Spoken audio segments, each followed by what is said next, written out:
রহমানির রহিম। আলহামদুলিল্লাহ, সকলকে ধন্যবাদ। আজকে আমরা সরল রেখা অধ্যায়ের 23তম ক্লাস শুরু করতে যাচ্ছি। এখানে আমরা আজকে যে জিনিসটা শিখতে পারবো সেটা হচ্ছে একটা সরল রেখার সাপেক্ষে একটি বিন্দুর প্রতিবিম্ব বিন্দুর স্থানাঙ্ক বের করো এবং ওই বিন্দু থেকে প্রতিবিম্ব বিন্দুর দূরত্বটা বের করো। ব্যাপারটা হচ্ছে প্রতিবিম্ব বিন্দুটা কি মনে করি এই যে প্রদত্ত দেয়া জিরো এর এখানে একটা বিন্দু আছে 2 এবং 3 নাম দিলাম। তো এই বিন্দুর প্রতিবিম্ব মানে এখন বিপরীত পাশে অবস্থিত এই বিন্দুটা, বিপরীত পাশে নাম দিলাম আমরা বি। তাহলে এই এই এই প্রদত্ত রেখার সাপেক্ষে এই বিন্দুর প্রতিবিম্ব বিন্দু বি আমাদের নির্ণয় করতে হবে। তাহলে আমরা জানি এই যে প্রতিবিম্ব বিন্দু আর প্রদত্ত বিন্দুটার যে মধ্যে এই সরলরেখাটা অবস্থিত হয় আর কি। তাহলে আমরা কিভাবে করব? দেখো, প্রদত্ত সমীকরণ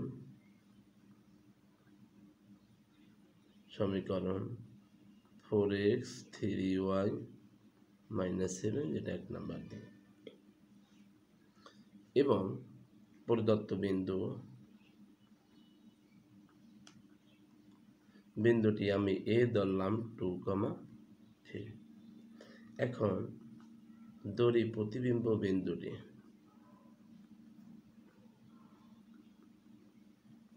বিন্দুটি বি হচ্ছে আলফা আর কি বিটা আমি ধরে নিলাম। এই প্রতিবিম্ব বিন্দুটা আলফা আর কত বিটা ধরে নিলাম। আচ্ছা, এখন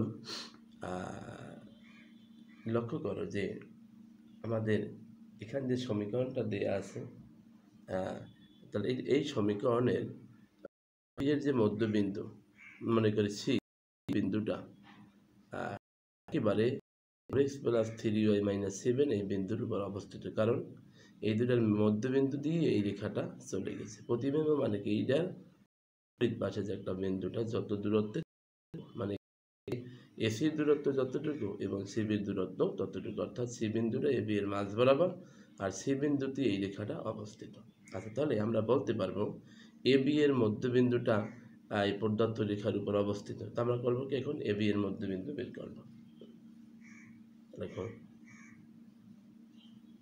এ বি এর মধ্যবিন্দু মানে কি বুজদ্বয়ের যোগফল আলফা প্লাস 2/2, আবার কোটিদ্বয়ের যোগফল বিটা প্লাস 3/2, এটা হচ্ছে মধ্যবিন্দু। এখন এই মধ্যবিন্দুটি আমরা পাইলাম আলফা প্লাস 2/2 বিটা প্লাস 3/2 আমরা পাই। তাহলে সি বিন্দুটা এই রেখার উপর অবস্থিত বলতে পারি। অতএব তুমি লেখো সি বিন্দুটি 1 নং রেখার উপর অবস্থিত। আচ্ছা, অবস্থিত ওই বিন্দু দ্বারা রেখাটি সিদ্ধ হবে 4 × আলফা প্লাস 2, এক্স এর পরিবর্তে বসাবো, আবার প্লাস 3 × বিটা প্লাস 3 ভাগ হচ্ছে 2 - 4 আলফা প্লাস 8 ভাগ 2 3 বিটা প্লাস 9/2 7 = 0, বা 4 alpha plus 8 plus 3 beta plus 9 7 × 14 = 0। তাহলে 4 আলফা প্লাস 3 বিটা 9 8 হচ্ছে 17 যাবে, 17 থেকে প্লাস 3 থাকবে। এই হইল 2 নম্বর সমীকরণ। এখন লক্ষ্য করো যে আমি যদি এই যে এসি আমি যদি এগুলো যোগ করি,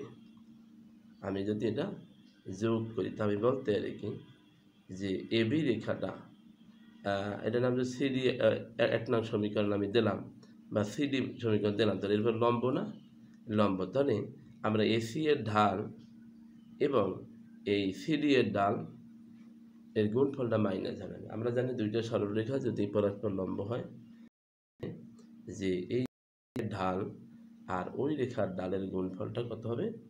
-1 হবে। তাহলে আমাদের কাজ হচ্ছে লেখো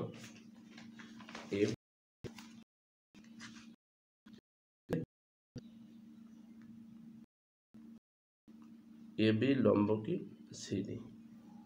তাহলে আমি কি বলতে পারি, এ বি এর ঢাল ইন্টু সিডি এর ঢাল এর গুণফলটা -1 হবে, এটা আমরা বলতে পারবো। কারণ আমরা জানি দুইটা রেখা পরস্পর লম্ব হলে তাদের ঢালের গুণফল -1 হবে। তাহলে এ বি এর ঢাল হবে, এ বি এর ঢাল হচ্ছে কোটিদ্বয়ের অন্তর। তাহলে লক্ষ্য করো, এ হচ্ছে 2 3, বি হচ্ছে আলফা বিটা। তাহলে কোটিদ্বয়ের অন্তর বাই বুজদ্বয়ের অন্তর ইন্টু সিডি রেখার ঢাল। সিডি রেখাটা হচ্ছে 4x + 3y - 7 = এর সিডি রেখা মনে করি। তা ঢাল হচ্ছে x এর সহগ ডিভাইড y এর সহগ, এটা মাইনাস চিহ্ন দ্বারা গুণ। তাহলে কি হচ্ছে এবং ইকুয়াল টু মাইনাস কি 1 লিখতে পারি, বা যে এই মাইনাসটা বাদ দিব এই পক্ষ থেকে 4 বিটা -3 আর নিচে আলফা -2 = 1 আমরা লিখতে পারি, বা বিটা মাইনাস আলফা -2 3 বাই কত 4 -3 4 3 আলফা 6। তাহলে 4 beta -3 alpha -12 + 6 = 0। 3 alpha plus 4 beta -6 = 0। তা 3 আলফা মাইনাস 4 বিটা প্লাস 6 = এটার নাম তুমি দাও 3 নাম্বার সমীকরণ। আচ্ছা, আমরা পাইলাম 3 আলফা মাইনাস 4 বিটা প্লাস 6। তাহলে এখন আমাদের উদ্দেশ্য কি আলফা বিটার মানটা বের করা, অর্থাৎ 2 নাম্বার সমীকরণ ছিল কি, লক্ষ্য করো 2 নাম্বার সমীকরণ আমাদের ছিল যে 4 alpha 3 beta 4 alpha plus 3 beta plus 3 = 0, এইটা ছিল। এটা হচ্ছে 2 নাম্বার। তাহলে এই দুটো যদি সমাধান করি তাহলে আমরা প্রতিবিম্ব বিন্দুটা ধরছিলাম আলফা বিটা, তাহলে এই দুটো সমাধান করলে আমরা আলফা বিটা পেয়ে যাব। এখন কিভাবে, একটু আমরা সাইড নোটে দেখি কীভাবে আমরা সমাধান করব। 2 ও 3 নং রেখার সমাধান করে পাই। রেখার সমাধান কিভাবে করব সমাধানের, লক্ষ্য করো প্রথম সমীকরণের আলফা সহগ 4, দ্বিতীয় হচ্ছে 3, আর একইভাবে এখানে আছে 3, এখানে আছে কত 4, আর এখানে আছে 3, এটা হচ্ছে কত 6, 3 6, অর্থাৎ 4 3, এটা 3 মাইনাস, এটা -4 দিতে হবে, -4 আর 3 6, আর প্রথম দুইটা আবার 4 3 3 -4 আমরা লিখব। লেখার পরে এই প্রথমটা বাদ দিয়ে দেব।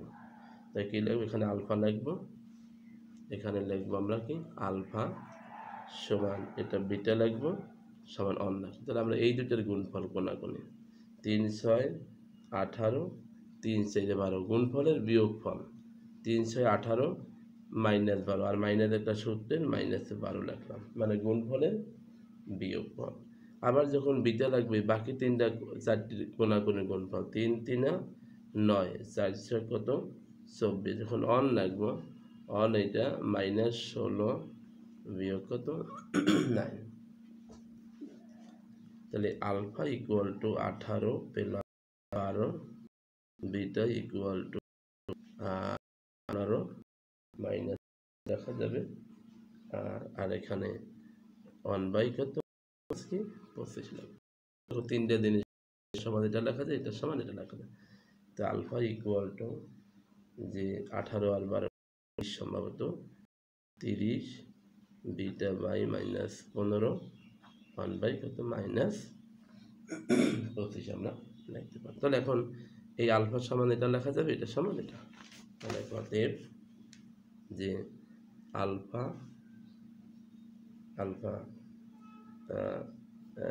এখানে আলফা বাই সমান বিটা, আর নিচে যে মানটা সেটা হচ্ছে তো মাইনাস 15 আলফা, সরি এটা সমান লিখতে হবে আমাদের যে 1/25। আচ্ছা, তাহলে কি লেখা যাবে? একটু ভুল হয়ে গেল, আবার লেখো। আলফা বাই 30 ইকুয়াল টু 1/25 বা 25 আলফা ইকুয়াল টু সমান 3 কোনাকুনি গুণ করছি। Alpha equal to 30 by 25। তাহলে এখন এইটা যদি কাটাকাটি করি 5 দিয়ে 6 5 মাইনাস আলফা ইকুয়াল টু 6/5 লিখতে পারি। আবার কি লিখতে পারি আমরা? বিটা, আর নিচে দেখো -15 ইকুয়াল 1/25 বা 25, বা -25 বিটা ইকুয়াল টু 15। তাহলে বিটা ইকুয়াল টু 15 বাই কত, মাইনাসটা বাদ যাবে। তাহলে বিটা ইকুয়াল টু কত, 5 দিয়ে 3/। অতএব কি আমাদের প্রতিবিম্ব বিন্দুটি আলফা বিটা হবে কত, 6/-5, 3 কত 5। এটা হচ্ছে আমাদের প্রতিবিম্ব বিন্দু। এখন বলছে এই প্রতিবিম্ব বিন্দুটা এই ছিল A2 3, এই ছিল আমাদের সরলরেখাটা। প্রতিবিম্ব বিন্দুটি এই পাইলাম 6/-5 আর 3 আর কত 5। তাহলে এই বিন্দুর দূরত্ব কত? এই দূরত্বটা বের করতে বলছে। অতএব লেখো এবি কি রুট হবে 2 + 6/5 হোল স্কয়ার, আবার 3 - 3/5 হোল স্কয়ার, 5 10 যোগ 6 5 15 বিয়োগ 3।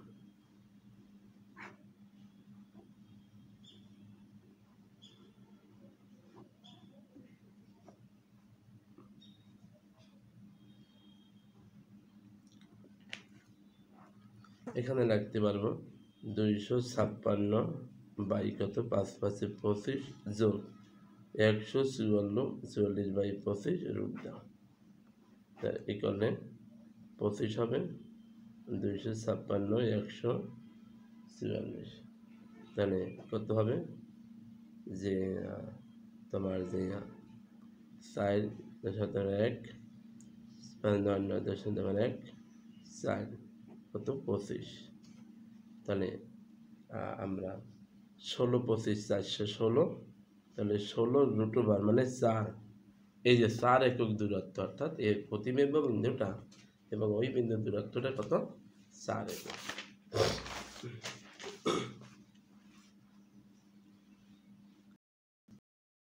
এরপরে আমরা আজকে প্রতিবিম্ব বিন্দু নির্ণয় করা শিখলাম। এখন একটা গুরুত্বপূর্ণ আমরা সেটা বলছে a phi plus phi y equal to 1 এবং phi গ্রেটার দেন 0 রেখাটি মূল বিন্দু হতে 1√3 একক দূরত্বে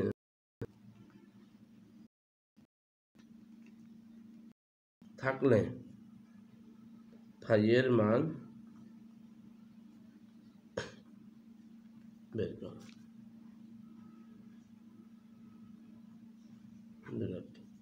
তা প্রদত্ত সমীকরণ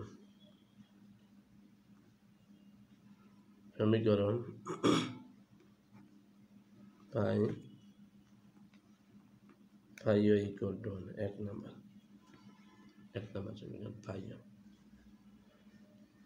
এখন এই মূল বিন্দু থেকে এই মনে করো সে সমীকরণটা এই, আর এই মূল বিন্দু 0 0, এই সমীকরণ আছে।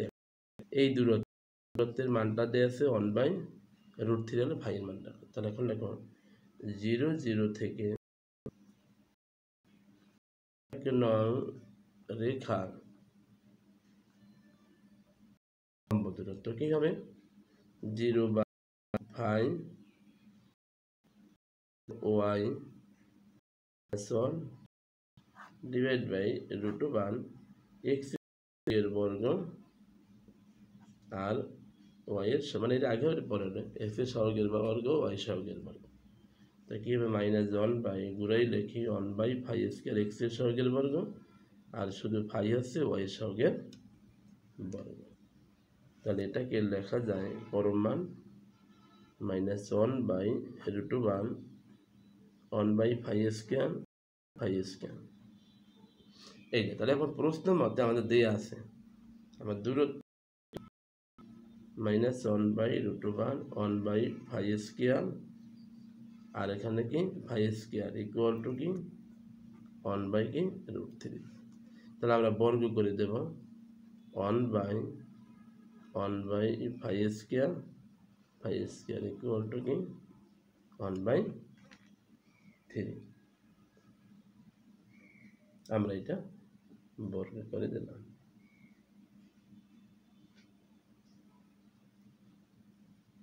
আচ্ছা তাহলে একটু ঘুরাই লিখি 5² ইকুয়াল 3 লিখতে পারি, আমরা 3 লিখতে পারি।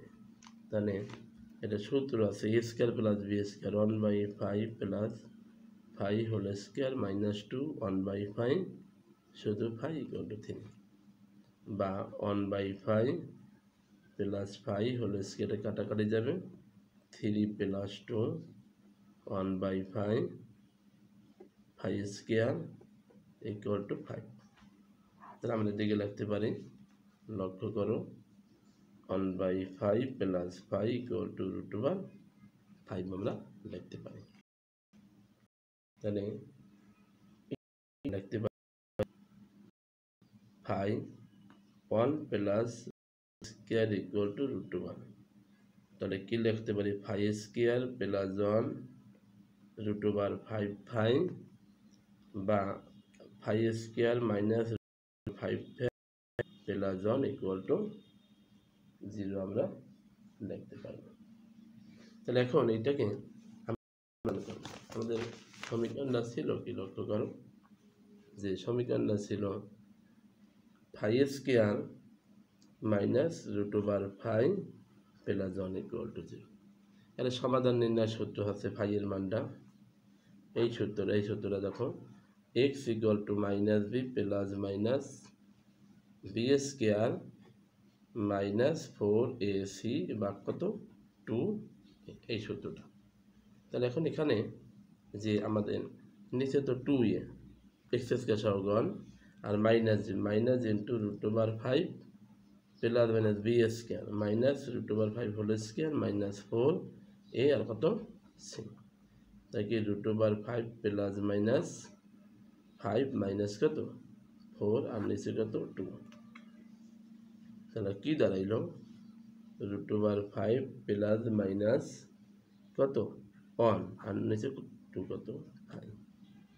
তাহলে আমরা কি পাইলাম, যেহেতু বলছে ধনাত্মক 0 হলে ফাই এর মানটা কি হবে √5 প্লাস 1 ভাগ হচ্ছে কত 2।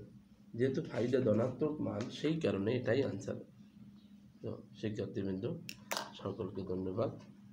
আল্লাহ।